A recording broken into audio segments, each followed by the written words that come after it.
Hello, good morning, good afternoon, good evening, wherever you are in the world. It's Jose here, welcoming you to another episode of Amazing Worlds, where today I am going to be talking about the Adventures of Tintin, written and drawn by Georges Prosper Ramé, otherwise known as Hergé.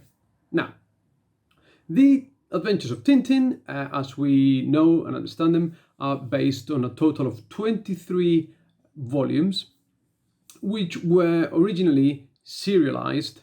So they were written on a weekly basis or monthly basis for different newspapers and magazines, and eventually were compiled and published in single volumes. And now you can actually get them in different sort of assorted hardback collections. So I've got these ones here that I actually bought from the Tintin store in London. Now, so Hergé was a cartoonist, an artist. Tintin wasn't his only creation. He also wrote The Adventures of Quick and Flump and Joe, Zed, and Joko, so these two kids and a monkey. But anyway, Tintin, obviously, his most common, his most popular, his better known creation. Now, Tintin first appeared in 1926 in the Boy Scout magazine, and in its first incarnation, the art wasn't quite there yet, and the intent of the stories, of the books, was really very political. So the first appearance of Tintin is Tintin in the Land of the Soviets, which is compiled here. And the second one, Tintin in Congo, at the time, Congo being a Belgian colony, Hergé being Belgium, and it really reflects the attitudes and the prejudices that the Belgian people at the time may have had about the Congo. So these first two incarnations of Tintin, not very popular in the current day and age, certainly controversial, and just a little bit harder to find, not very much, but just a little bit harder to find than the rest, which is why, if you think about it, in my collection, it says volume 1 to 7, and it starts from Tintin in America, so it ignores the first two comics, which for some reason I had to find in a different edition. So there's something ever so slightly shameful or controversial about those first two volumes. The stories were serialized in the newspaper Le 20e siècle. My French is atrocious, but it means the 20th century. So between 1929 and 1939.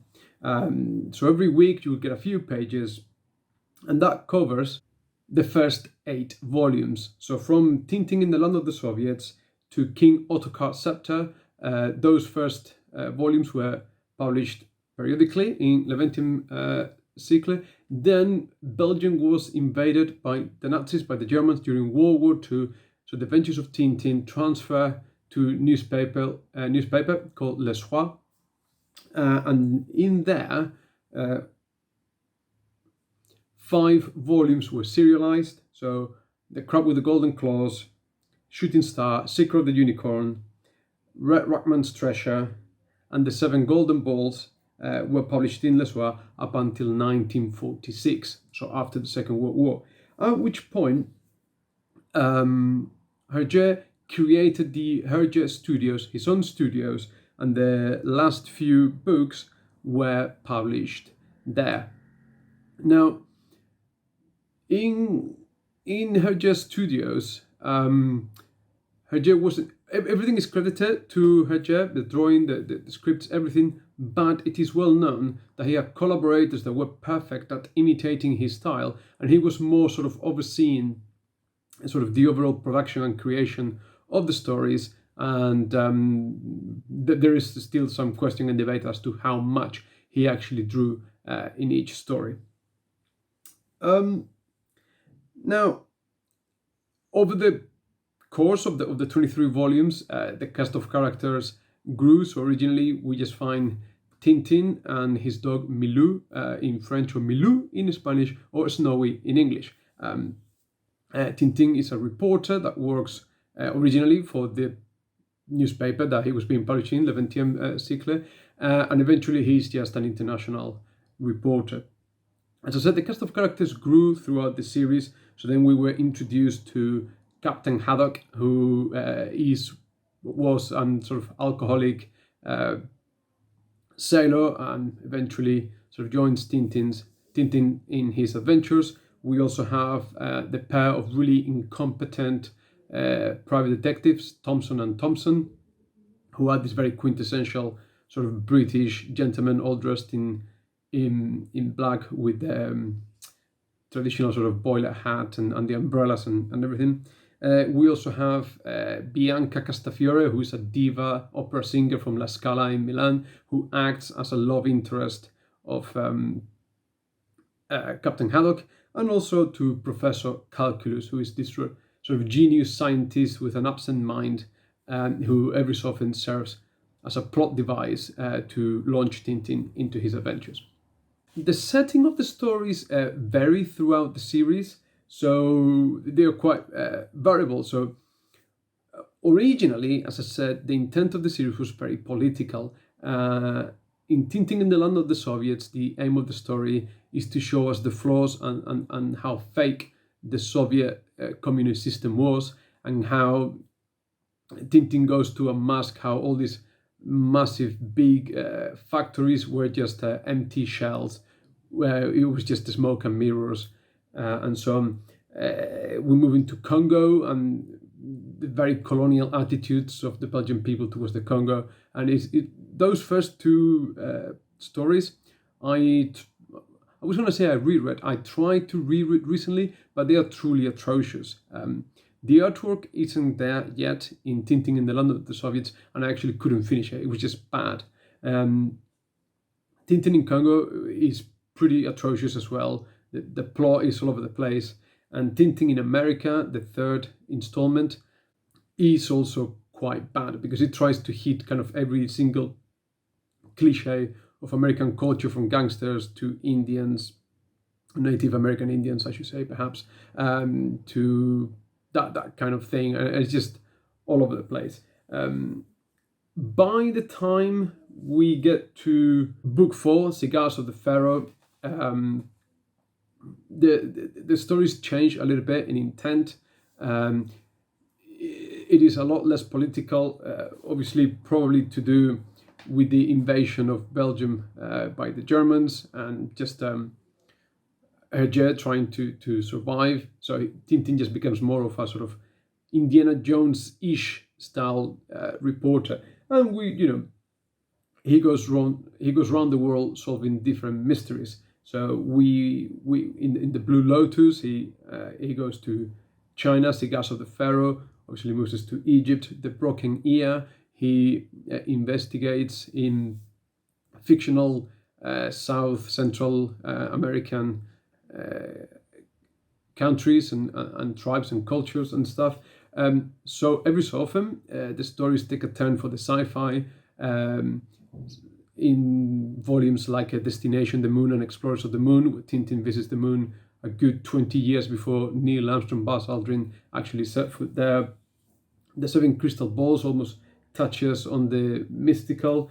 And in the very, very later years, with Tintin in Tibet and Tintin in the Picaros, there's a slightly more political, sort of humanist awareness of issues around the world. But Tintin in Tibet was controversial, and it was banned in China for a number of years because of the issues of China claiming sovereignty over Tibet. So there you have it. Originally, all the stories were published in black and white, and progressively, over time, they were compiled and then published in full color. The Shooting Star, which is book 10 in the series, was the first one to originally be published in full color. Now, the artwork style of the Adventures of Tintin is very, very personal and very, very specific and very quickly identifiable. Hergé developed, he's credited with creating what is called the clear line, the ligne claire style. And basically in this style, it's identifiable by all the lines are equal thickness in every vignette in every drawing. The backgrounds are sort of fairly realistic with pastel colors, and then the front is a bit more cartoonish. Over time, this style of art has sort of gone out of fashion, and it's now used to sort of give it that sort of retro nostalgia type feel to it. But some modern artists have used it. So Chris Ware, in his Jimmy Corrigan, the smartest kid in the world book, used ligne claire, and also in his Building Stories comic, which I've got somewhere up there. I think that the Fallout sort of thumbs up guide type of the computer game, I think it uses that, has got that feel of the ligne claire, as well as Martin Harford in his Where's Wally series. That's sort of the same drawing style. Now, as an adult in general, I don't think I can actually quite recommend this to an adult mature reader. Fundamentally because the Tintin character is the quintessential Gary Stu. Everybody likes him, and no matter what trouble he gets into, he can always find a way out in sometimes the most ridiculous ways. This was particularly bad in the early books. So in Tintin in Congo, this happens off vignette, off page, but he basically manages to kill a gorilla, skin it, and uses the gorilla skin to disguise himself. In Tintin in America, he gets put into the trunk of a car, but luckily he had a saw, so he could saw his way out the boot of the car and escape. He never carries a gun, but he can outsmart people with guns, and in a fist fight, he always comes tops, even though he is allegedly just a teenager or a very, very young man in the series. He can fly planes, he can drive cars, he can shoot with deadly aim when he needs to. There's nothing Tintin cannot do. So in terms of a character, it is a perfectly flawless character. But maybe for the time period it was written in, and for the intended target audience, that's okay. Perhaps very young readers are not aware of these nuances in character, and they are just there for the sense of adventure.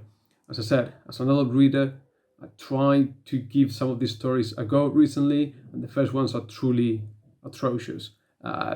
Yes, there's so many plot holes and so many plot conveniences and so many last-minute escapes, Deus Ex Machina devices that I just couldn't stomach it. However, probably by the time you get to Cigars of the Pharaoh, Blue Lotus, Broken Ear, it is a bit more enjoyable, and you can sort of glance over certain plot conveniences. So I wouldn't recommend it as an adult. Perhaps if you were introduced to them as a kid, like I was, you can reread them and get that sort of sense of nostalgia. But I cannot see any grown adult picking up this series and really enjoying them. Now, Tintin's super popular, translated into many, many, many different languages all over the world. The Adventures got turned into animated movies, which I've got here on DVD. But actually, I think you can find them. I think they're on Netflix or Amazon Prime. I even think they may be for free in YouTube somewhere there.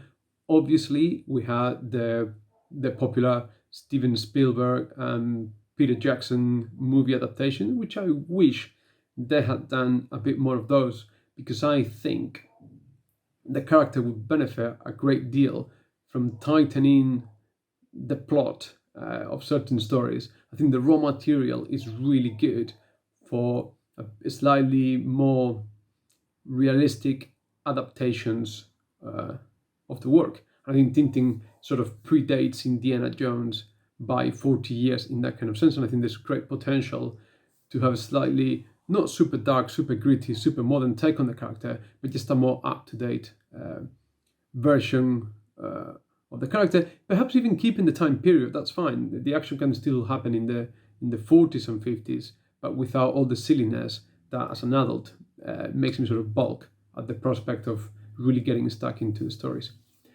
But anyway, this is all I have for today. This is my take on the Adventures of Tintin. I've been meaning to do this video for quite a while, Perhaps I haven't done it the justice that it deserves. Perhaps I've been a bit too negative, but I think certainly to introduce young readers into comics and story, I think it's good. I think it's fantastic. And if you've got young kids or if you're a young person in your early teens, give Tintin a go. Definitely, there's lots of very enjoyable moments there. Perhaps I shouldn't finish without maybe sort of highlighting which are my favorite stories in there, or the ones that I think if you're only going to pick a few of them, give these ones a check. So I would say, the first few, I think Broken Ear is a really good one. So is Crab with the Golden Claws and Prisoners of the Sun. I will go for those as your entry points and take it from there. And maybe in the future I'll do a video ranking my Tintin stories. Anyway, this is all I have for today. Thank you very much for watching. Please like, subscribe, comment. Let me know what you think. Take lots of care, and I will see you next time.